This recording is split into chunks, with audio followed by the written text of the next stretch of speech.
Hi all, എല്ലാവർക്കും unique അക്കാഡമിയുടെ പുതിയൊരു ക്ലാസ്സിലേക്ക് സ്വാഗതം. ഇന്ന് നമ്മൾ നോക്കാൻ പോകുന്നത് SCERT 5ാം ക്ലാസ് ബേസിക് സയൻസിലെ അവസാനത്തെ ചാപ്റ്ററാണ് ജന്തുജാലങ്ങൾ. ഓക്കെ, ചാപ്റ്ററിൻ്റെ പേരെന്താണ്? ജന്തുജാലങ്ങൾ എന്നാണ് നമ്മുടെ ചാപ്റ്ററിൻ്റെ പേര്. ഓക്കെ, ഇത് ലാസ്റ്റ് ചാപ്റ്ററാണേ. ഇതിന് മുൻപുള്ള 7 ചാപ്റ്റർ ഞാൻ ചെയ്തിട്ടുണ്ട്. അത് പ്ലേലിസ്റ്റിൽ നോക്കിയാൽ മതി കേട്ടോ. അപ്പോൾ കണ്ടോ, ആദ്യം തന്നെ ഒരു മാവിൻ്റെ ഒരു ഇമേജാണ് തന്നിട്ടുള്ളത്. അപ്പോൾ ഒരു കുട്ടി പറയാണ്, ഈ മാമ്പഴത്തിനുള്ളിൽ പുഴു എങ്ങനെയാണ് വന്നത്? നമ്മളും ആലോചിച്ചിട്ടില്ലേ, ഈ മാവ് അല്ലെ മാങ്ങ, ഈ മാങ്ങയെ തുരന്നിട്ടല്ല പുഴു വരുന്നത്, പിന്നെ എവിടെ നിന്നാണ് ഈ പുഴു വരുന്നത്? അപ്പോൾ നമ്മൾ ഇങ്ങനെ ആലോചിച്ചിട്ടുണ്ട് പണ്ട്. അപ്പോൾ അതിനുള്ള ഉത്തരം കിട്ടുമായിരിക്കും, നമുക്ക് നോക്കാം.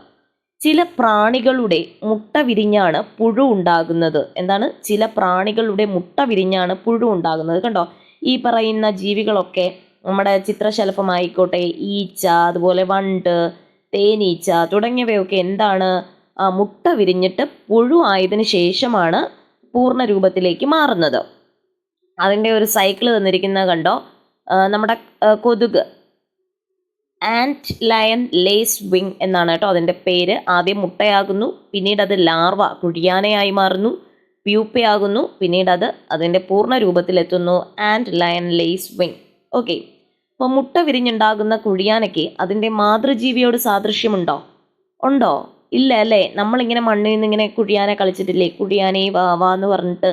അപ്പോൾ ഇത് ഏതോ ജീവിയുടെ ലാർവയാണത്. അപ്പോൾ അതിന് അതിൻ്റെ മാതൃജീവിയുടെ സാദൃശ്യമുണ്ടോ? ഇല്ല അല്ലേ. പിന്നീട് ആ കുഴിയാനയ്ക്ക് ഒരുപാട് മാറ്റങ്ങൾ വരുന്നുണ്ട്. അപ്പോൾ നമുക്ക് നോക്കാം. കുഴിയാന ആൻറ്റ് ലയൺ ലേസ് വിങ് എന്ന ഒരിനം ചിറകുള്ള പ്രാണിയുടെ ലാർവയാണ് നമ്മുടെ കുഴിയാന. അപ്പം എന്തിൻ്റെ ലാർവയാണ്? ആൻറ്റ് ലയൺ ലേസ് വിങ് എന്ന ചിറകുള്ള പ്രാണിയുടെ ലാർവയാണ് കുഴിയാന. പൂഴിമണ്ണിൽ ഫണലിൻ്റെ ആകൃതിയിൽ കുഴിയുണ്ടാക്കി ഉറുമ്പ് പോലുള്ള ചെറു പ്രാണികളെ ഭക്ഷിച്ചാണ് ഇവ ജീവിക്കുന്നത്. കണ്ടോ, ഉറുമ്പിനെ പിടിക്കുന്നത് കൊണ്ട് ഇംഗ്ലീഷിൽ ആൻറ്റ് ലയൺ, കേട്ടോ, ആൻറ്റ് ലയൺ എന്നാണ് കുഴിയാനകൾക്ക് പേര്. ഈ ലാർവ മൺതരികളും നേർത്ത നൂലും ഉപയോഗിച്ച് ഒരു കൂടുണ്ടാക്കി പ്യൂപ്പയായി മാറുന്നു. പ്യൂപ്പയ്ക്ക് മാറ്റങ്ങൾ സംഭവിച്ചാണ് പ്രാണി ഉണ്ടാകുന്നത്. അപ്പോൾ ഇവിടുത്തെ ക്വസ്റ്റ്യൻ, കുഴിയാന എന്ന് പറയുന്നത് ഏത് പ്രാണിയുടെ ലാർവയാണ്? Ant lion lacewing. Ant lion lacewing എന്ന ജീവിയുടെ ലാർവയാണ് കുഴിയാന എന്ന് പറയുന്നത്. ഓക്കെ, ഇനി എന്താണ് രൂപാന്തരണം അഥവാ മെറ്റമോർഫിസം എന്ന് നമുക്ക് നോക്കാം. ചില ജീവികളിൽ അവയുടെ മുട്ട വിരിഞ്ഞുണ്ടാകുന്ന കുഞ്ഞുങ്ങൾക്ക് മാതൃജീവിയോട് സാദൃശ്യമുണ്ടാകില്ല. ഇപ്പം നമ്മൾ കണ്ടല്ലോ, മുട്ട വിരിഞ്ഞുണ്ടാകുന്ന ലാർവ വിവിധ വളർച്ചാ ഘട്ടങ്ങളിലൂടെ കടന്ന് മാതൃജീവിയോട് സാദൃശ്യമുള്ളതായി മാറുന്നു. ഈ മാറ്റത്തെ രൂപാന്തരണം എന്ന് പറയുന്നു. അപ്പോൾ ചില ജീവികളിൽ മുട്ട വിരിഞ്ഞുണ്ടാകുന്ന കുഞ്ഞുങ്ങൾക്ക് മാതൃജീവിയോട് സാദൃശ്യമുണ്ടാവില്ല. പക്ഷേ ആ മുട്ട വിരിഞ്ഞുണ്ടാകുന്ന ലാർവ വിവിധ വളർച്ചാ ഘട്ടങ്ങൾ കഴിയുമ്പോൾ എന്ത് ചെയ്യും? മാതൃജീവിയോട് സാദൃശ്യമുള്ളതായിട്ട് മാറുന്നു. ഇതിന് പറയുന്ന പേരാണ് രൂപാന്തരണം അഥവാ മെറ്റമോർഫോസിസ് എന്ന് പറയുന്നത്. അപ്പോൾ ഇത്തരത്തിലുള്ള മറ്റേതെല്ലാം ജീവികളെ അറിയാമെന്ന് ചോദിക്കുന്നുണ്ട്. നമ്മുടെ പാറ്റയുണ്ട്, കണ്ടോ. പാറ്റ ആദ്യം മുട്ടയാണ്, പിന്നീട് അത് നിംഫ്. അപ്പോൾ ഈ പാറ്റയുടെ ലാർവ അറിയപ്പെടുന്ന പേരാണ് നിംഫ്, കേട്ടോ. നിംഫ് എന്നാണ് അറിയപ്പെടുന്നത്. പാറ്റയുടെ ലാർവ എന്തെന്നാണ് അറിയപ്പെടുന്നത്? നിംഫാണ്. പിന്നെ അത് പൂർണ്ണ വളർച്ചയെത്തിയ പാറ്റയായിട്ട് മാറുന്നു. ഓക്കെ, അപ്പോൾ പാറ്റയുടെ കുഞ്ഞിലത്തെ പാറ്റയെ നിംഫ് എന്നാണ് നമ്മൾ വിളിക്കുന്നത്. നിംഫ് വിവിധ വളർച്ചാ ഘട്ടങ്ങളിലൂടെ കടന്നുപോയി പൂർണ്ണ വളർച്ചയെത്തിയ ജീവിയായി മാറുന്നു. ഇതിനിടെ അതെന്ത് ചെയ്യും? അതിൻ്റെ പുറംചട്ട പലതവണ പൊഴിച്ചു കളയുകയും ചെയ്യും. അപ്പോൾ പ്രാണികളുടെ മുട്ട വിരിഞ്ഞുണ്ടാകുന്ന പുഴുക്കൾ ഇലകളും മറ്റ് സസ്യഭാഗങ്ങളും ഒക്കെയാണ് ആഹാരമാക്കുന്നത്. അതിനാൽ ഇവ പലതും എന്ത് ചെയ്യും? നമ്മുടെ കൃഷിയെ ദോഷകരമായി ബാധിക്കാറുണ്ട്. അപ്പോൾ ഇത്തരം പുഴുക്കളെയും കീടങ്ങളെയും ഒക്കെ അകറ്റാനായിട്ട് കർഷകർ എന്ത് ചെയ്യും? പല മാർഗങ്ങളും സ്വീകരിക്കുന്നു. ചെണ്ടുമല്ലി ഉണ്ടാക്കുന്ന രാസവസ്തുക്കൾ ചിലയിനം കീടങ്ങളെ അകറ്റുമെന്ന് പറയുന്നുണ്ട്. പറയുന്നുണ്ടോ ഇവിടെ നിന്നിട്ട് ആ ലേഡി പറയുകയാണ്, ഇടയിൽ ചെണ്ടുമല്ലി വളർത്തിയാൽ കീടബാധ കുറയ്ക്കാം. നമ്മുടെ ചെണ്ടുമല്ലി ചെടിയില്ലേ, അത് ബാക്കിയുള്ള ചെടികളുടെ ഇടയിൽ വളർത്തിയാൽ അത് പുറപ്പെടുവിക്കുന്ന ചില രാസവസ്തുക്കൾ എന്ത് ചെയ്യും? കീടങ്ങളെ തടയും. ഇനി എന്താണ് കാർഷിക വിളയ്ക്ക് ദോഷം ചെയ്യുന്നത് എന്തൊക്കെയാണ്? നമ്മുടെ തണ്ടുതുരപ്പൻ പുഴു അല്ലേ, നമ്മുടെ തണ്ട് തുരന്നു പോകും. അത് തണ്ടുതുരപ്പൻ പുഴു എന്താണ് ദോഷം ചെയ്യുന്ന ഒരാളാണ്. അതുപോലെ നമ്മുടെ കുറച്ച് സുഗന്ധവ്യഞ്ജനങ്ങൾ തന്നിട്ടുണ്ട്. ഏലം, കുരുമുളക്, ഗ്രാമ്പൂ, കറുവപ്പട്ട. അപ്പോൾ ധാന്യങ്ങൾ സൂക്ഷിച്ചു വെക്കുമ്പോൾ അല്പം സുഗന്ധവ്യഞ്ജനങ്ങളും ഇടാറുണ്ട്. എന്തിനായിരിക്കാം അങ്ങനെ ചെയ്യുന്നത്? ഇപ്പൊ കീടങ്ങളിൽ നിന്ന് രക്ഷ നേടുന്നതിനായി ഈ ചെടികൾ ഉൽപ്പാദിപ്പിക്കുന്ന രാസവസ്തുക്കളാണ് അവയെ സുഗന്ധവ്യഞ്ജനങ്ങളാക്കുന്നത്. അപ്പോൾ കീടങ്ങളിൽ നിന്നും രക്ഷപ്പെടുന്നതിനായി ഈ പറയുന്ന ചെടികളുടെ എന്ത് ചെയ്യും, കുറച്ച് രാസവസ്തുക്കൾ ഉൽപ്പാദിപ്പിക്കും. അതിനെയാണ് നമ്മൾ സുഗന്ധവ്യഞ്ജനമായിട്ട് എടുക്കുന്നത്. അതുകൊണ്ടാണ് ഈ സുഗന്ധവ്യഞ്ജനങ്ങൾ ബാക്കി ധാന്യങ്ങളൊക്കെ നമ്മൾ സൂക്ഷിച്ചു വെക്കുമ്പോൾ അതിനകത്ത് കുറച്ചിട്ട് വെക്കുന്നത്. പുഴുക്കൾ ഉപദ്രവകാരികളാണോ എന്ന് ചോദിക്കുന്നുണ്ട്. ഒരു പുഴു കുറച്ച് കാര്യങ്ങൾ പറയുന്നുണ്ട്, നമുക്ക് നോക്കാം. ഞങ്ങളെ ആഹാരമാക്കുന്ന നിരവധി ജീവികളുണ്ട്, അല്ലെങ്കിൽ അവയ്ക്ക് നിലനിൽപ്പില്ല. ഞങ്ങളിൽ നിന്നുണ്ടാകുന്ന പ്രാണികൾ പല പൂക്കളിലും പരാഗണം നടത്തുന്നു. കണ്ടോ, പൂക്കളിൽ പരാഗണം നടത്തുന്നു. ചത്ത ജീവികളെയും ഭക്ഷണാവശിഷ്ടങ്ങളും തിന്ന് ഞങ്ങൾ പരിസരം വൃത്തിയാക്കുന്നു. അപ്പൊ ഇവരുടെ കുറേ ഗുണങ്ങളാണ് ഇവർ തന്നെ പറയുന്നത് കേട്ടോ. ഇനി ആവാസ വ്യവസ്ഥയുടെ സന്തുലനത്തിന് നമ്മുടെ പുഴുക്കളുടെ പ്രാധാന്യം എന്ത് എന്നാണ് പറയുന്നത്. നോക്കിക്കേ, ചെറുപ്രാണികൾ ഭക്ഷണത്തിന്. ലോകത്തിലെ പല പ്രദേശങ്ങളിലെയും ജനങ്ങൾ പുൽച്ചാടി, പുഴു, വണ്ട്, തേള്, ഉറുമ്പ് തുടങ്ങിയ പ്രാണികളെ ഭക്ഷണത്തിനായി ഉപയോഗിക്കുന്നുണ്ടല്ലേ. ഇവിടെ പുൽച്ചാടി, പുഴു, വണ്ട്, തേള്, ഉറുമ്പ് തുടങ്ങിയവയൊക്കെ ഭക്ഷണമാക്കുന്നുണ്ട് അങ്ങ് ജപ്പാനിലും കൊറിയയിലും ചൈനയിലും ഒക്കെ കേട്ടോ. അപ്പോൾ മാംസ്യം, അതായത് നമ്മുടെ പ്രോട്ടീൻ, പിന്നെ വിറ്റാമിൻസ്, ജീവകങ്ങൾ തുടങ്ങിയ പോഷക ഘടകങ്ങളുടെ നല്ല സ്രോതസ്സാണ് ചെറുപ്രാണികൾ. ഇപ്പോൾ ചെറുപ്രാണികളിൽ എന്തൊക്കെ അടങ്ങിയിരിക്കുന്നു? മാംസ്യം അടങ്ങിയിരിക്കുന്നു, അതുപോലെ ജീവകങ്ങൾ, നമ്മുടെ പ്രോട്ടീനും വിറ്റാമിനും അടങ്ങിയിരിക്കുന്നു. ചെറുപ്രാണികളിൽ പ്രോട്ടീനും വിറ്റാമിനും അടങ്ങിയിരിക്കുന്നു, മാംസ്യവും ജീവകങ്ങളും അടങ്ങിയിരിക്കുന്നു. കുറഞ്ഞ ചെലവിൽ മാംസ്യം ലഭിക്കുന്നതിനാൽ ഭക്ഷണത്തിനായി ഇവയെ വളർത്തുന്ന രീതിയും ചില പ്രദേശങ്ങളിലുണ്ട്. ഇനി നമുക്ക് വർണ്ണച്ചിറകുള്ള പ്രാണികളെ പറ്റി നോക്കാം. പ്രാണി കുടുംബത്തിലെ ഒരു വിഭാഗമാണ് ചിത്രശലഭങ്ങൾ. നമ്മുടെ നാട്ടിൽ കാണപ്പെടുന്ന എത്ര ചിത്രശലഭങ്ങളുടെ പേരറിയാം? എന്താണ്? നോക്കിക്കേ, വരയൻ കടുവ, വിലാസിനി, മഞ്ഞപ്പാപ്പാത്തി, അങ്ങനെ കുറേയധികം ചിത്രശലഭങ്ങളുണ്ടല്ലേ. കൂടുതൽ ശലഭങ്ങളുടെ ചിത്രങ്ങളൊക്കെ ശേഖരിച്ച് ആൽബം തയ്യാറാക്കാൻ പറയുന്നുണ്ട്. ചില ശലഭങ്ങൾ ചില പ്രത്യേക സസ്യങ്ങളിലാണ് മുട്ടയിടുന്നത്. അപ്പോൾ ചില ചിത്രശലഭങ്ങൾ എന്ത് ചെയ്യും? ചില പ്രത്യേക സസ്യങ്ങളിൽ മാത്രമേ അവ മുട്ടയിടുകയുള്ളൂ. അപ്പോൾ ശലഭപ്പുഴുക്കളുടെ ഭക്ഷണവും ഈ സസ്യത്തിന്റെ ഭാഗങ്ങളാണ്. അങ്ങനെയുള്ള കുറച്ച് പേരെ നമുക്ക് നോക്കിക്കോളൂ. നാരകശലഭം, അരളിശലഭം, വെള്ളിലത്തോഴി, എരുക്കുതപ്പി. അതായത് നാരകത്തിലിരിക്കുന്ന ആള് നാരകശലഭം, പിന്നെ അരളിയിൽ മുട്ടയിടുന്ന ആള് അരളിശലഭം, വെള്ളിലംചെടി അതിൽ മുട്ടയിടുന്ന ആള് വെള്ളിലത്തോഴി എന്നറിയപ്പെടുന്നു. എരുക്കിൽ മുട്ടയിടുന്ന ചിത്രശലഭത്തെ എരുക്ക് തപ്പി എന്നും പറയുന്നുണ്ട്. അപ്പൊ ശലഭങ്ങളുടെ നിലനിൽപ്പിന് തേൻ കുടിക്കാനുള്ള സസ്യങ്ങളും ലാർവയ്ക്ക് ഭക്ഷണത്തിനുള്ള സസ്യങ്ങളും വേണം. ഈ രണ്ടു തരം സസ്യങ്ങളുമുള്ള ഉദ്യാനമാണ് ശലഭോദ്യാനം. അപ്പൊ ശലഭോദ്യാനത്തിൽ എന്തൊക്കെ തരം സസ്യങ്ങളുണ്ട്? നമ്മുടെ തേൻ കുടിക്കാനുള്ള സസ്യങ്ങളും അതുപോലെ ഭക്ഷണത്തിനുള്ള സസ്യങ്ങളുമുള്ള സ്ഥലമാണ് ശലഭോദ്യാനം. ഇനി നമുക്ക് നിശാശലഭങ്ങൾ അഥവാ മോത്തിനെ പറ്റി നോക്കാം. ഈ നിശാശലഭങ്ങൾ എപ്പോഴാണ് കാണപ്പെടുന്നത്? രാത്രികാലങ്ങളിൽ കാണപ്പെടാറുണ്ടോ എന്നൊക്കെ ചോദിക്കുന്നുണ്ട്. പേരിൽ നിന്ന് തന്നെ കിട്ടും. രാത്രിയിൽ കാണപ്പെടുന്ന ശലഭങ്ങളാണ് നിശാശലഭങ്ങൾ. അപ്പൊ നിശാശലഭങ്ങൾ എപ്പോഴാണ് കാണപ്പെടുന്നത്? രാത്രിയിലാണ്. ചിത്രശലഭങ്ങളെ പോലെ ഇവയ്ക്ക് മിക്കതിനും വർണ്ണഭംഗി ഉണ്ടാകാറില്ല. അപ്പൊ ഈ നിശാശലഭങ്ങളുടെ ചിറകുകൾക്ക് വലിയ ഭംഗിയൊന്നും ഉണ്ടാവാറില്ല. ചില നിശാശലഭങ്ങൾക്ക് തൂവൽ പോലുള്ള സ്പർശനികളാണുള്ളത്. ഒരുതരം നിശാശലഭത്തിന്റെ ലാർവയുണ്ടാക്കുന്ന കൊക്കൂണിൽ നിന്നാണ് പട്ടുനൂൽ ഉൽപ്പാദിപ്പിക്കുന്നത്. അപ്പോൾ ചില നിശാശലഭങ്ങളുടെ ലാർവ ഉണ്ടാക്കുന്ന കൊക്കൂണിൽ നിന്നാണ് പട്ടുനൂൽ ഉൽപ്പാദിപ്പിക്കുന്നത്. ഇനി അടുത്ത് നോക്കാം, വെങ്കണനീലി. എന്താണ് വെങ്കണനീലി നോക്കാം. Blue tiger moth. പകൽ നേരങ്ങളിൽ കാണുന്ന നീല നിറമുള്ള ശലഭമാണ് വെങ്കണനീലി. അപ്പോൾ വെങ്കണനീലി എപ്പോഴാണ് കാണുന്നത്? പകൽ സമയത്താണ്. ഓർത്തിരിക്കുക. എന്ത് നിറമാണ്? നീല നിറമാണ്. പകൽ സമയങ്ങളിൽ കാണുന്ന നീല നിറമുള്ള ശലഭമാണ് വെങ്കണനീലി. പലപ്പോഴും ഇവയെ ചിത്രശലഭങ്ങളായി തെറ്റിദ്ധരിക്കാറുണ്ട്. എന്നാൽ പകൽ കാണുന്നതും നീല നിറവും ഒഴിച്ചാൽ ഇവയുടെ മറ്റ് സവിശേഷതകൾ നിശാശലഭങ്ങളുടേതാണ്. അതുകൊണ്ട് ഇവയെ നിശാശലഭ കുടുംബത്തിലാണ് ഉൾപ്പെടുത്തിയിരിക്കുന്നത്. നമുക്ക് കാണുമ്പോൾ ചിത്രശലഭമായി തോന്നുമെങ്കിലും ഇതിന്റെ ക്യാരക്ടേഴ്സ് ഒക്കെ നിശാശലഭത്തിന്റെ ആയതുകൊണ്ട് ഇതിനെ നിശാശലഭ കുടുംബത്തിലാണ് ഉൾപ്പെടുത്തിയിട്ടുള്ളത്. വെങ്കണമരത്തിന്റെ ഇലകളിൽ മുട്ടയിടുന്നത് കൊണ്ടാണ് ഇതിനെന്ത് പേര് വന്നത്? വെങ്കണനീലി എന്ന പേര് വന്നത്. ഇനി ചെറുജീവികളുടെ ലോകത്തെ പറ്റി നോക്കാം നമുക്ക്. നമ്മുടെ പരിസരത്തുള്ള ചെറുജീവികൾ ഏതൊക്കെയാണെന്നാണ് ചോദിക്കുന്നത്. ഏതൊക്കെയാണ്? നമ്മുടെ തുമ്പിയുണ്ട്, പേന്, അതുപോലെ ചിലന്തി, പഴുതാര, ഉറുമ്പ് വരുന്നുണ്ട്, തേള് വരുന്നുണ്ട്, പിന്നെ ഒരിനം വണ്ട് പോലത്തെ ഒരു സാധനം കേട്ടോ, ഒരു ജീവി. ഇനി പല ധർമ്മങ്ങളാണ്. സമൂഹമായി കഴിയുന്ന ജീവികളാണ് ഉറുമ്പുകൾ. ഉറുമ്പുകൾ ഐസൊലേറ്റഡ് ആയിട്ടല്ല താമസിക്കുന്നത്, അവരൊരു സമൂഹം, അവരൊരു സൊസൈറ്റി ആയിട്ടാണ് അവർ താമസിക്കുന്നത്. മുട്ടയിടുക, ഭക്ഷണം ശേഖരിക്കുക, ശത്രുക്കളിൽ നിന്ന് സംരക്ഷണം നൽകുക എന്നീ ജോലികൾ ചെയ്യുന്ന വ്യത്യസ്ത വിഭാഗം ഉറുമ്പുകളെ ഒരു കൂട്ടത്തിൽ കാണാം. നോക്കിക്കേ, ചിറകുള്ള ഉറുമ്പുകൾ അല്ലേ, ചിറകുള്ള ഉറുമ്പുകൾ. ഇനി ഞങ്ങൾക്കും പറക്കാം. കണ്ടോ, ഉറുമ്പുകൾക്ക് ചിറക് വന്നത് കണ്ടോ?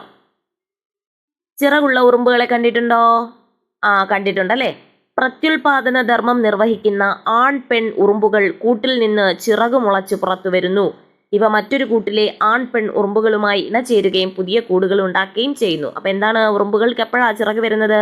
പ്രത്യുൽപാദന ധർമ്മം നിർവഹിക്കുന്ന ആൺ പെൺ ഉറുമ്പുകൾ കൂട്ടിൽ നിന്ന് ചിറക് മുളച്ചാണ് പുറത്തു വരുന്നത് എന്ന് ഓർത്തിരിക്കുക. ഇവ മറ്റു കൂട്ടിലെ ആൺപെൺ വിഭാഗങ്ങളിലെ ഉറുമ്പുമായി ചേർന്ന് പുതിയ കൂടുണ്ടാക്കുകയും കുടുംബമായി കഴിയുകയൊക്കെ ചെയ്യുന്നു. ഇനി ഉറുമ്പുകളെ നിരീക്ഷിക്കാം. അവരുടെ നിറം എങ്ങനെയാണ്, വലിപ്പം, വാസസ്ഥലം, ആഹാരം, ആഹാര സമ്പാദന രീതി, സഞ്ചാരം തുടങ്ങിയവയൊക്കെ നിരീക്ഷിക്കാൻ പറഞ്ഞിട്ടുണ്ട്. അപ്പോൾ നമ്മുടെ അടുത്തൂടെ പോകുന്ന, ഇപ്പോൾ ഉറുമ്പ് പോകുന്നുണ്ടെങ്കിൽ അതിനെ നിരീക്ഷിക്കുക, അതിനോടൊപ്പം ക്ലാസ്സും ശ്രദ്ധിക്കുക കേട്ടോ. ഇനി സമൂഹമായി ജീവിക്കുന്ന മറ്റേതെല്ലാം ചെറുജീവികളെ നിങ്ങൾക്കറിയാം? നമ്മുടെ ചിതലില്ലേ, ചിതൽ സമൂഹമായിട്ടാണ് ജീവിക്കുന്നത്. ഉറുമ്പ് അല്ലെ, അവരൊക്കെ സമൂഹമായിട്ടാണ് ജീവിക്കുന്നത്. ഇനി പ്രാണികളുടെ ശരീരം എങ്ങനെയാണെന്ന് നമുക്ക് നോക്കാം. പ്രാണികളുടെ ശരീരഭാഗങ്ങളാണ് സ്പർശനികൾ, കാലുകൾ, ചിറകുകൾ, കണ്ണുകൾ തുടങ്ങിയവയൊക്കെ. അപ്പോൾ മറ്റു പ്രാണികൾക്കും ഇതും തമ്മിൽ എന്തെങ്കിലും വ്യത്യാസമുണ്ടോ എന്നൊക്കെ കണ്ടെത്താൻ പറഞ്ഞിട്ടുണ്ട്. ഇനി അടുത്ത് നമുക്ക് മത്സ്യങ്ങൾ, ഫിഷസിനെ നോക്കാം. ജലജീവിതത്തിനായി മത്സ്യങ്ങൾക്കുള്ള അനുകൂലനങ്ങൾ നിങ്ങൾ പഠിച്ചതാണല്ലോ. എന്തെല്ലാമാണവ? എന്താണ് നമ്മൾ പഠിച്ചിട്ടുണ്ടായിരുന്നു അല്ലേ? അതിൻ്റെ ശൽക്കങ്ങൾ, അതുപോലെ ചിറക്, വാല്, അതിൻ്റെ ശരീരം തുടങ്ങിയവയൊക്കെ അവരെ ജലത്തിൽ ജീവിക്കാൻ അനുകൂലമാക്കുന്ന ഘടകങ്ങളാണ്. നമ്മുടെ നാട്ടിലെ മത്സ്യങ്ങൾ മുട്ടയിടുന്നത് ഏതെല്ലാം മാസങ്ങളിലാണ് എന്ന് ചോദിച്ചിട്ടുണ്ട്. നമ്മുടെ കേരള തീരങ്ങളിൽ ജൂൺ ജൂലൈ മാസങ്ങളിൽ ട്രോളിംഗ് നിരോധനം ഏർപ്പെടുത്തുന്നു. കാരണം എന്ത്? ജൂൺ ജൂലൈ മാസങ്ങളിലാണ് മത്സ്യങ്ങൾ എന്ത് ചെയ്യുന്നത്? മുട്ടയൊക്കെ ഇടുന്നത്. അപ്പോൾ അത് വിരിയാനുള്ള ഒരു സമയം കൊടുക്കുന്നതാണ്. അതുകൊണ്ട് എന്ത് ചെയ്യും?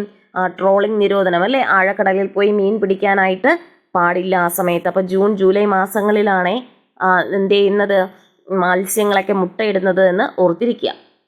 ഇനി ചില മത്സ്യങ്ങൾ അവയുടെ ശരീരത്തിനുള്ളിൽ വെച്ച് മുട്ട വിരിയിക്കുന്നു. അതായത് സാധാ മത്സ്യങ്ങൾ എന്ത് ചെയ്യും? മുട്ട അങ്ങ് വെള്ളത്തിലായിടുന്നത്. പക്ഷെ എന്ത് ചെയ്യും? ചില മത്സ്യങ്ങൾക്ക് അവരുടെ ശരീരത്തിനുള്ളിൽ വെച്ച് തന്നെ മുട്ട വിരിഞ്ഞ് കുഞ്ഞ് പുറത്തു വരും. അപ്പോൾ അതിനുദാഹരണമാണ് സ്രാവ് എന്ന് ഓർത്തിരിക്കുക. ഇനി എന്താണ് ഊത്തകയറ്റം? കേട്ടോ, ഊത്തകയറ്റം എന്ന് വെച്ചാൽ എന്താണ് എന്ന് നമുക്ക് നോക്കാം. ജൂൺ മാസത്തിൽ കാലവർഷം എത്തുന്നതോടെ പ്രജനനം നടത്തുന്നതിനായി മത്സ്യങ്ങൾ കൂട്ടമായി കൈത്തോടുകൾ, വയലുകൾ, ചെറുതടാകങ്ങൾ, കായലുകൾ തുടങ്ങിയ ജലാശയങ്ങളിലേക്ക് നടത്തുന്ന യാത്രയാണ് ഊത്തകയറ്റം എന്നറിയപ്പെടുന്നത്. അപ്പോൾ ഊത്തകയറ്റം ആരാണ്? ആ കയറ്റത്തിൻ്റെ ആള് മത്സ്യങ്ങളാണെന്ന് ഓർത്തിരിക്കുക. ഏത് മാസത്തിലാണ്? ജൂൺ മാസത്തിൽ. അപ്പോൾ ഊത്തകയറ്റം, മത്സ്യങ്ങൾ ഊത്തകയറ്റം നടത്തുന്ന മാസം ഏതെന്ന് ചോദിച്ചാൽ അത് ജൂൺ മാസമാണ് എന്ന് ഓർത്തിരിക്കുക. മുട്ടയിടുന്നതിനായി മത്സ്യങ്ങൾ ദേശാടനം നടത്തുന്ന ഈ സമയത്ത് അവയെ പിടിക്കുന്നത് മത്സ്യസമ്പത്ത് കുറയാനിടയാക്കും. ഈ സമയത്ത് മീൻപിടുത്തം നിയമവിരുദ്ധമാണ്. അതുകൊണ്ടാണ് ഈ സമയത്ത് എന്ത് ചെയ്യുന്നത്? ട്രോളിംഗ് നിരോധനം ഏർപ്പെടുത്തിയിരുന്നത്. കണ്ടോ, ഇന്ന് എല്ലായിടത്തും മത്സ്യകൃഷി ഉണ്ടല്ലേ. കണ്ടോ, മുഷി ഉണ്ടോ? മുഷി, മത്തി തുടങ്ങിയ മത്സ്യങ്ങൾ. ഇനി എന്താണ് ഉഭയജീവികൾ അല്ലെങ്കിൽ ആംഫീബിയൻസ് എന്ന് നമുക്ക് നോക്കാം. നമ്മുടെ ആമ്പൽക്കുളത്തിൽ ഇതാ നിറയെ മീൻ അല്ലേ. ആ കുട്ടി പറയാൻ ഇതാ നിറയെ മീനെന്ന്. അപ്പോൾ അത് ഈ ആൺകുട്ടി പറയാണ് അത് മീനല്ല, അത് വാൽമാക്രിയാണെന്നാണ് പറയുന്നത്. തവളയുടെ പ്രീവിയസ് ആയിട്ടുള്ള, തവള ഫോം ചെയ്യുന്നതിന് മുന്നുള്ള രൂപമാണ് വാൽമാക്രി എന്ന് പറയുന്നത്. അപ്പോൾ തവളയുടെ ജീവിതചക്രം നോക്കാമെന്ന് പറയുന്നുണ്ട്. എന്തെല്ലാം മാറ്റങ്ങൾ വന്നിട്ടാണ് നമ്മുടെ തവള ഇന്ന് കാണുന്ന തവളയായത് എന്നൊക്കെ തന്നിട്ടുണ്ട്. നോക്കിക്കോളൂ, തവള പറയാണ് ജീവിതചക്രത്തിൻ്റെ ആദ്യഘട്ടം പൂർണ്ണമായും ജലത്തിലാണ്. അപ്പോൾ സ്റ്റേറ്റ്മെൻ്റ് ആയിട്ട് വേണമെങ്കിൽ ചോദിക്കാം, തവളയുടെ ജീവിതചക്രത്തിൻ്റെ ആദ്യഘട്ടം പൂർണ്ണമായും എവിടെയാണ്? ജലത്തിലാണ്. ഇനി വളർച്ചയെത്തിയ ഞങ്ങൾ കരയിലും വെള്ളത്തിലുമായി ജീവിക്കും. അപ്പോൾ ജീവിതചക്രത്തിൻ്റെ ആദ്യഘട്ടത്തിൽ പൂർണ്ണമായും ജലത്തിലും, പിന്നീട് വളർച്ച പൂർത്തിയാകുമ്പോൾ എന്ത് ചെയ്യും? കരയിലും വെള്ളത്തിലുമായി ജീവിക്കുന്നു. അതുകൊണ്ട് ഇവരെ ഉഭയജീവികൾ എന്ന് വിളിക്കുന്നു. പിന്നെ അതുപോലെ തവളകൾക്ക് നട്ടെല്ലുണ്ട് എന്ന് ഓർത്തിരിക്കുക. ഓക്കെ, അപ്പോൾ നട്ടലുള്ളവയും അതുപോലെ കരയിലും വെള്ളത്തിലും ജീവിക്കുന്നതുമായ ജീവികളെയാണ് ഉഭയജീവികൾ എന്ന് വിളിക്കുന്നത്. ഇനി എന്താണ് സിസിലിയനുകൾ എന്ന് നമുക്ക് നോക്കാം. കേരളത്തിൽ കണ്ടുവരുന്ന മറ്റൊരു ഉഭയജീവി വർഗമാണ് സിസിലിയൻ. അപ്പൊ സിസിലിയൻ ഒരു ഉഭയജീവിയാണ് എന്ന് ഓർത്തിരിക്കുക. സിസിലിയൻ ഒരു ഉഭയജീവിയാണ്. പ്രാദേശികമായി ഇവ കുരുടികൾ എന്നും അറിയപ്പെടുന്നു. അപ്പൊ സിസിലിയൻ അറിയപ്പെടുന്ന മറ്റൊരു പേരെന്താണ്? കുരുടികൾ. കുരുടികൾ എന്നാണ് സിസിലിയൻ അറിയപ്പെടുന്ന മറ്റൊരു പേര്, കുരുടിയൻ. അപ്പോൾ സിസിലിയൻ അല്ലെങ്കിൽ കുരുടികൾ എന്താണ്? ഉഭയജീവികൾക്ക് ഉദാഹരണമാണ്. കണ്ണുകൾ സുതാര്യമായ ത്വക്ക് കൊണ്ട് മൂടിയിരിക്കും. പലപ്പോഴും ഇവയെ പാമ്പുകളായി തെറ്റിദ്ധരിക്കാറുമുണ്ട്. ഇനി എന്താണ് ഉരകങ്ങൾ എന്ന് നമുക്ക് നോക്കാം. ഉരകങ്ങൾ ഞങ്ങളെല്ലാം മുട്ടയിട്ട് കുഞ്ഞുങ്ങളെ വിരിയിക്കുന്നവയാണ് എന്നൊക്കെ പറയുന്നുണ്ട്. മുട്ടയിട്ട് സന്താനോൽപാദനം നടക്കും. ഇഴഞ്ഞാണ് ഇവരൊക്കെ ജീവിക്കുന്നത്, അല്ലേ? ഇനി പാമ്പ് പറയാണ് അയ്യോ ഞങ്ങളെ ഉപദ്രവിക്കല്ലേ എന്ന് പറഞ്ഞിട്ട് പാമ്പ് പറഞ്ഞുകൊണ്ട് ഓടുകയാണ്. ഉരകവർഗത്തിൽപ്പെട്ട ജീവികളാണ് പാമ്പുകൾ. അതൊന്നും വലുതായിട്ട് എക്സ്പ്ലെയിൻ ചെയ്യണ്ടല്ലോ. പാമ്പുകളൊക്കെ ഉരകവർഗത്തിൽ പെടുന്നതാണ്. നമ്മുടെ നാട്ടിലുള്ളത് അണലി, രാജവെമ്പാല, കരിമൂർക്കൻ, ശംഖുവരയൻ, അല്ലേ? ഒത്തിരി പാമ്പുകളുണ്ട്. അതുപോലെ എല്ലാ പാമ്പുകൾക്കും വിഷമുണ്ടോ? വിഷമില്ലാത്ത പാമ്പുകൾ. വിഷമില്ലാത്തത് നമ്മുടെ ചേരയ്ക്ക് വിഷമില്ലെന്നാണ് പറയുന്നത്. ഇനി ഏതൊക്കെയാണ് വിഷപ്പാമ്പുകൾ എന്നാണ് പറയുന്നത്? ഒന്നാമത്തേത് നോക്കൂ, നമ്മുടെ മൂർഖൻ വിഷമുള്ള പാമ്പാണ്. വികസിപ്പിക്കാവുന്ന പത്തിയുണ്ടാകും. അതിൻ്റെ പിൻഭാഗത്ത് പരസ്പര ബന്ധിതമായ 2 വളയങ്ങൾ കണ്ടോ? പരസ്പര ബന്ധിതമായ 2 വളയങ്ങൾ. കഴുത്തിന് താഴെ കുറുകയായി വീതിയുള്ള 2 വളയങ്ങളും കൂടി കാണപ്പെടും. ഇനി അടുത്ത വിഷമുള്ള പാമ്പാണ് രാജവെമ്പാല. എന്താണ്? പത്തിയിൽ തെളിഞ്ഞു കാണുന്ന ഇതുണ്ടോ, ക്യാപ്പ് പോലുള്ള ഒരു അടയാളം ഉണ്ടാകും. 5 മീറ്റർ വരെ നീളമുണ്ടാകും രാജവെമ്പാലയ്ക്ക്. ശരീരത്തിന്റെ മുൻഭാഗത്ത് വളയങ്ങൾ കാണപ്പെടും. വാലിന് നല്ല കറുപ്പായിരിക്കും. ഇനി എന്താണ്? ശംഖുവരയൻ അല്ലെങ്കിൽ വെള്ളിക്കെട്ടൻ എന്നും പറയുന്നുണ്ട്. കൊളോക്കിയലായിട്ട് വെള്ളിക്കെട്ടൻ എന്ന് പറയുന്നുണ്ട് ശംഖുവരയനെ. ശരീരത്തിന് കുറുകെ തെളിഞ്ഞ വെള്ള വരകൾ കാണപ്പെടാം. കറുത്തിരുണ്ട നിറമാണ്. കറുത്ത നിറത്തിൽ ഇങ്ങനെ വെള്ള വരകളായിട്ട് കാണപ്പെടുന്നു. ഇനി അണലിയെ വിളിക്കുന്ന പേരാണ് ചേനത്തണ്ടൻ. ആരാണ്? അണലിയെ വിളിക്കുന്ന പേരാണ് ചേനത്തണ്ടൻ. അപ്പോൾ ഇതിൻ്റെ ലോക്കൽ നെയിമും അതുപോലെ ഒറിജിനൽ നെയിമും ഓർത്തിരിക്കുക. അണലിയെ വിളിക്കുന്ന പേരെന്താണ്? ചേനത്തണ്ടൻ. ശംഖുവരയനാണെങ്കിലോ വെള്ളിക്കെട്ടൻ. ശംഖുവരയൻ, വെള്ളിക്കെട്ടൻ. ഓക്കെ. അപ്പം അണലിയെ വിളിക്കുന്ന പേര് ചേനത്തണ്ടൻ. ത്രികോണാകൃതിയിലുള്ള വലിയ തലയാണ് അണലിക്കുള്ളത്. അണലിയുടെ തല ഉണ്ടോ? അതിൻ്റെ ഷേപ്പ് ട്രയാങ്കിൾ ഷേപ്പാണ്. അതുപോലെ ശരീരത്തിൽ ചങ്ങല പോലെയുള്ള പുള്ളികൾ ഉണ്ടാകും. ഇങ്ങനെ കണ്ടോ, റൗണ്ട് ആയിട്ട് പുള്ളികൾ ഉണ്ടാകും. ഇനി കടൽപ്പാമ്പ്, വലകടിയൻ, അല്ലെ? കടലിലാണല്ലോ വലയെറിയുന്നത്. അപ്പോൾ വലകടിയൻ കടൽപ്പാമ്പാണെന്ന് ഓർത്തിരിക്കുക. വാല് പരന്നതും തുഴയുടെ ആകൃതിയിലുമാണ്. പുറത്ത് വൃത്താകൃതിയിലുള്ള ഇരുണ്ട വളയങ്ങളും കാണപ്പെടുന്നു. അപ്പോൾ ഇതൊക്കെ വിഷമുള്ള പാമ്പുകളാണ്. അപ്പോൾ കൂടുതൽ പാമ്പുകളും വിഷമില്ലാത്തവയാണ്. കേരളത്തിൽ കാണുന്നവയിൽ ആകെ 5 ഇനം പാമ്പുകൾക്കേ വിഷമുള്ളൂ. നമ്മൾ ഈ പറഞ്ഞ 5 ഇനം പാമ്പുകൾക്ക് മാത്രമേ കേരളത്തിൽ കാണപ്പെടുന്നതിൽ വിഷമുള്ളൂ. ബാക്കിയുള്ളവയൊക്കെ വിഷമില്ലാത്ത ഇനങ്ങളാണ്. ഇനി നമ്മൾ പാമ്പ് കടിയേറ്റാൽ എന്തൊക്കെയാണ് ചെയ്യേണ്ടതെന്നാണ് പറയുന്നത്. നമ്മൾ ആ കടിയേറ്റ ഭാഗത്ത് മുറിവുണ്ടാവുകയോ വിഷം വലിച്ചെടുക്കാൻ ശ്രമിക്കുകയോ ചെയ്യരുത്. അപ്പോൾ പാമ്പ് കടിച്ചാൽ തിരിച്ച് നമ്മൾ എന്ത് ചെയ്യരുത്? ആ വിഷം വലിച്ചെടുക്കാനോ അവിടെ മുറിവുണ്ടാക്കുകയോ ഒന്നും ചെയ്യരുത്. കടിയേറ്റ ആളെ നിങ്ങൾ പേടിപ്പിക്കാനായിട്ട് പാടില്ല. സമാധാനിപ്പിച്ച് ശാന്തത പാലിക്കാൻ സഹായിക്കണം.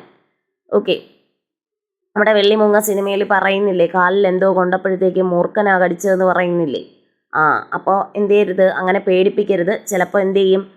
ചേരയായിരിക്കും വന്ന് കടിച്ചത്, അണലിയാണ്, രാജവെമ്പാലയാണ്, കരിമൂർഖനാണ് എന്നൊന്നും പറഞ്ഞ് അയാളെ പേടിപ്പിക്കരുത്. പിന്നെ എന്ത് ചെയ്യുക? പേടിപ്പിച്ച് എപ്പോഴും ഇങ്ങനെ ആശ്വസിപ്പിച്ചുകൊണ്ടിരിക്കാതെ ഉടനെ ആശുപത്രിയിൽ എത്തിക്കുകയും കൂടെ വേണം കേട്ടോ. ഇനി തൂവൽ കുപ്പായക്കാരെ പറ്റിയാണ് ഈ പറയുന്നത്. തൂവലുള്ള കുറച്ച് ആളുകൾ. അപ്പോൾ പക്ഷികൾക്കാണ് പൊതുവെ എന്തുള്ളത്? തൂവലുള്ളത്, അല്ലേ? തൂവല്. പിന്നെ പക്ഷികളുടെ എന്തൊക്കെ പ്രത്യേകത? തൂവലുണ്ട്. പിന്നെ അതിൻ്റെ കൂട് എങ്ങനെയാണ്? കാലിൻ്റെ പ്രത്യേകത എന്താണ്? കൊക്കിൻ്റെ പ്രത്യേകത, ആഹാരം, വലിപ്പം, പക്ഷിയുടെ നിറം, എല്ലാ കാര്യങ്ങളും നമ്മൾ നിരീക്ഷിക്കാൻ പറഞ്ഞിട്ടുണ്ട്. ഇനി എന്താണ് സസ്തനികൾ എന്ന് പറയുന്നത്?